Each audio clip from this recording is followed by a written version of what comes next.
बात करें कंपनी के फाइनेंशियल परफॉर्मेंस और वैल्यूएशन का, तो जो सिग्नल मिल रहा है वो भी आपको काफी अच्छा देखने को मिल रहा है। इसी के चलते जो जीएमपी है वो सारे फैक्टर्स को कंसीडर करें, कंपनी का बिजनेस क्या है, सेक्टर आउटलुक क्या है, फाइनेंशियल परफॉर्मेंस क्या है, वैल्यूएशन क्या है और पीयर कंपैरिजन क्या है, तो जो हमारा ओवरऑल रेटिंग निकल के आ रहा है।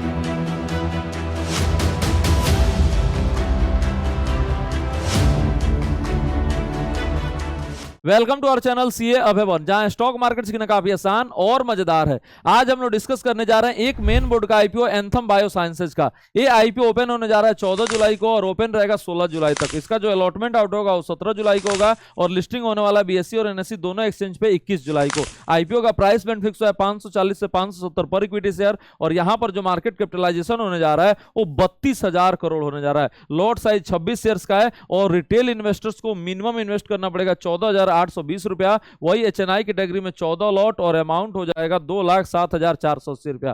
कंपनी आईपीओ के जरिए रेज करने वाला है 3400 करोड़ और ये सारा का सारा जो है ऑफर फॉर सेल है। मतलब क्या हुआ कि कंपनी के ग्रोथ पे इस पे कोई पैसा नहीं लगेगा, जो एग्जिस्टिंग शेयर होल्डर है सारा उनके पास पैसा जाएगा। बात करें कंपनी के बिजनेस का, तो ये सीआरडीएमओ है, मतलब contract research development and manufacturing organisation है। जो बनाती क्या क्या है, तो ड्रग डिस्कवरी से लेके डेवलपमेंट, कमर्शियल मैन्युफैक्चरिंग सारा चीज ये करती है। और ये फ्यू इंडियन सीआरडीएमओ है जिसके पास end to end new chemical entity है और न्यू बायोलॉजिकल एंटिटी ऑफरिंग्स है। एंथम बायोसाइंसेज जो है वो दो सेगमेंट में ऑपरेट करता है। एक तो सीआरडीएमओ सर्विसेज जो कि आपका रेगुलेटेड मार्केट के लिए होता है और एक स्पेशलिटी इंग्रेडिएंट्स जो कि रेगुलेटेड और सेमी रेगुलेटेड रीजन्स में काम आता है, जैसे कि US, Europe, India, south east Asia, Latin America और आपका मिडिल ईस्ट में कामकाज करता है। उसके बाद से अगर हम बात करेंगे इसके एक्सपीरियंस का, तो लास्ट 15 ईयर में कंपनी ऑलरेडी 8,000 प्रोजेक्ट को एग्जीक्यूट कर चुका है 675 कस्टमर के लिए और ये सारा स्टेज ऑफ ड्रग डेवलपमेंट में कामकाज किया है। अगर हम लोग देखेंगे 2025 में, तो कंपनी जो है 10 कमर्शियलाइज्ड मॉलिक्यूल को डिस्कवरी से लेके एपीआई तक मैन्युफैक्चरिंग किया है और ये किसके लिए किया है, तो 3 लार्ज फार्मा कंपनीज के लिए किया है। कंपनी का अगर हम लोग बात करेंगे यहाँ पर, तो इसमें ग्रोथ कितने का अनुमान जताया जा रहा है, तो काफी बढ़िया सीएजीआर है,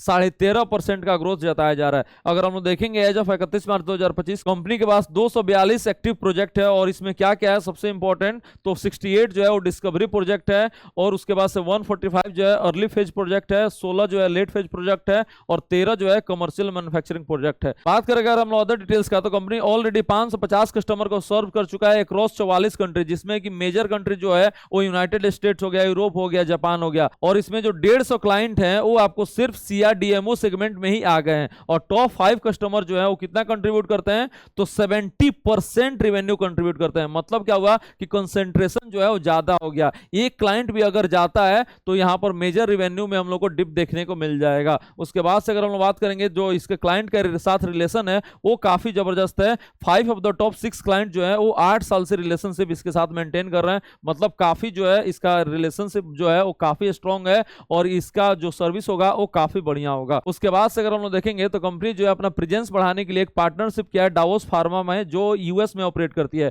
और ये काम क्या क्या करती है, तो सेल्स और इनवाइसिंग इंटरमीडियरी का काम करती है और वहां से जो रेवेन्यू जनरेट किया है वो 14.28% का रेवेन्यू जनरेट किया है 2025 में और ये आपका थर्ड लार्जेस्ट कस्टमर बन चुका है कंपनी के लिए। उसके बाद से अगर हम लोग अदर डिटेल्स की बात करेंगे तो कंपनी के पास 1500 क्वालिफाइड एम्प्लॉइज हैं और उसका जो बैंकर्स है आपका सिटी बैंक हो गया और एचडीएफसी बैंक लिमिटेड हो गया। अब अगर हम लोग इस पूरे सेक्टर का बात करेंगे तो जो ग्रोथ आउटलुक है वो काफी जबरदस्त देखने को मिल रहा है। सीआरडीएमओ में जो ग्रोथ देखने को मिल रहा है वो जनरली 13% से ज्यादा का हम लोग को देखने को मिल रहा है और यही चीज आप देख सकते हैं इसके फाइनेंशियल परफॉर्मेंस में। बात करें कंपनी के फाइनेंशियल परफॉर्मेंस और वैल्यूएशन का, तो जो सिग्नल मिल रहा है वो भी आपको काफी अच्छा देखने को मिल रहा है। इसी के चलते जो जीएमपी है वो 12% देखने को मिल रहा है। अगर आप यहां पर देखेंगे रेवेन्यू, तो रेवेन्यू अगर था 1133 करोड़ का, देन आपका बढ़ गया 1483 करोड़, देन आपका 1930 करोड़ का रेवेन्यू हो चुका। और उसके बाद से अगर हम लोग प्रॉफिट में भी देखेंगे तो काफी अच्छा खासा 385 करोड़ का, उसके बाद से 367 करोड़, थोड़ा सा यहां पर हम लोग को डिप देखने को मिला था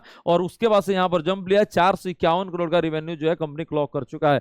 कंपनी का यहां पर परफॉर्मेंस देखेंगे तो काफी अच्छा है, सेल्स में 2 साल में लगभग डबल हो चुका है और प्रॉफिट में भी देखेंगे तो आपको यहां पर अच्छा खासा ग्रोथ देखने को मिल रहा है। यहां पर सिर्फ 2024 में थोड़ा सा प्रॉफिट में डिप देखने को मिला था और यहां पर वैल्यूएशन देखेंगे तो थोड़ा सा ये महंगा है, 70 का पी आस कर रहा है और इस सेक्टर में जो रेटिंग मिलता है वो भी जनरली हायर मिलता है, लेकिन यहां पर ये वैल्यूएशन हाई होने से दिक्कत क्या है, तो मार्जिन ऑफ सेफ्टी जो है वो आपका घट गया है। आरओई अगर हम लोग देखेंगे तो 20% का है, आरओसी अगर हम लोग देखेंगे तो तो 27% का है। प्राइस टू बुक अगर हम देखेंगे तो ये भी आपका काफी महंगा है, 13.23 का है। और डेट टू इक्विटी जो है वो आपका कंफर्टेबल है। और रिटर्न ऑन नेटवर्थ देखेंगे तो आपका 20% का देखने को मिल रहा है। यहाँ पर जो पॉजिटिव चीजें हैं वो क्या क्या है, तो रिवेन्यू में आपको अच्छा खासा जंप देखने को मिल रहा है। यहाँ पर आरओई और आरओसी जो है वो अच्छा मेंटेन किया है। और उसके बाद से अगर हम लोग देखेंगे प्रॉफिट में तो वो भी आपको काफी अच्छा है। कैश बैलेंस भी कंपनी के पास है 316 करोड़ का, और बोरोइंग्स जो है कंपनी के पास नेग्लिजिबल है। यहाँ पर डेट टू इक्विटी आप देख सकते हैं वो काफी अच्छा है। ये सब कुछ पॉजिटिव फैक्टर्स है। नेगेटिव आपका वैल्यूएशन जो हो रहा है वो काफी नेगेटिव हो जा रहा है, इसी के चलते जीएमपी यहाँ पर कम है, वरना जीएमपी जो है और ज्यादा रहता है। कंपनी का अपने पीयर्स के मुकाबले जो परफॉर्मेंस है वो भी ऑन द सिमिलर लाइन। अगर हम लोग बात करेंगे इसके पीयर्स का, जैसे कि हो गया Syngene international, Sai life sciences हो गया, कोहेंस लाइफ साइंसेज जो आप सुवेन फार्मास्यूटिकल के नाम से जानते होंगे, या डिविज लेबोरेटरी हो गया। यहाँ पर अगर आप देखेंगे पी रेशियो सबसे पहले तो काफी महंगा सबका पी है। यहाँ पर जो सबसे कम है वो आपका 54 है, किसी का 94 है, किसी का 144 है, और किसी का 83 है। क्योंकि यहाँ पर रेटिंग जो मिल रहा है, ग्रोथ आपका काफी अच्छा है, इसीलिए रेटिंग जो है वो ज्यादा देखने को मिल रहा है। एंथम बायोसाइंसेज का भी आपका 71 का पी रेशियो लेकर आ रहा है। अगर हम लोग देखेंगे आरओसी तो सबसे हाईएस्ट जो है वो इसी का है। आरओई अगर हम लोग देखेंगे तो सबसे हाईएस्ट इसी का है। प्राइस टू बुक वैल्यू अगर हम लोग देखेंगे तो ये यहाँ पर निगेटिव हो जा रहा है। बाकी का आपका 5.42 है, 7.54 है, किसी का आपका 14 है, और किसी का 12 है। डेट टू इक्विटी कंपनी के पास सबका यहाँ पर नील है। और अगर हम लोग रिटर्न ऑन नेटवर्थ देखेंगे तो सबसे हाईएस्ट इसी का है। तो रिटर्न रेशियोज अगर हम लोग देखेंगे तो इसका परफॉर्मेंस जो एंथम बायोसाइंसेज का वो काफी अच्छा देखने को मिल रहा है। वैल्यूएशन में मार्जिन ऑफ सेफ्टी नहीं है, लेकिन इंडस्ट्री में जो रेटिंग मिलता है वो जनरली हायर ही मिलता है। अब अगर हम लोग सारे फैक्टर्स को कंसीडर करें, कंपनी का बिजनेस क्या है, सेक्टर आउटलुक क्या है, फाइनेंशियल परफॉर्मेंस क्या है, वैल्यूएशन क्या है, और पीयर कंपैरिजन क्या है, तो जो हमारा ओवरऑल रेटिंग निकल के आ रहा है वो 2.5 स्टार निकल के आ रहा है। और कंक्लूजन क्या है, तो इस आईपीओ में रिस्की ट्रेडर अप्लाई कर सकते हैं। और भी आईपीओ है जिसमें आप अप्लाई कर सकते हैं, जिसका डिटेल में रिव्यू फाइनेंस साथी के वेबसाइट पे आ चुका है और हमारे यूट्यूब चैनल पे आ चुका है। उसको जाके आप चेकआउट कर लीजिए, लिंक डिस्क्रिप्शन बॉक्स में। मिलते हैं आपसे अगले वीडियो में एक नए आईपीओ अपडेट और स्टॉक मार्केट लर्निंग के साथ। Thank you so much.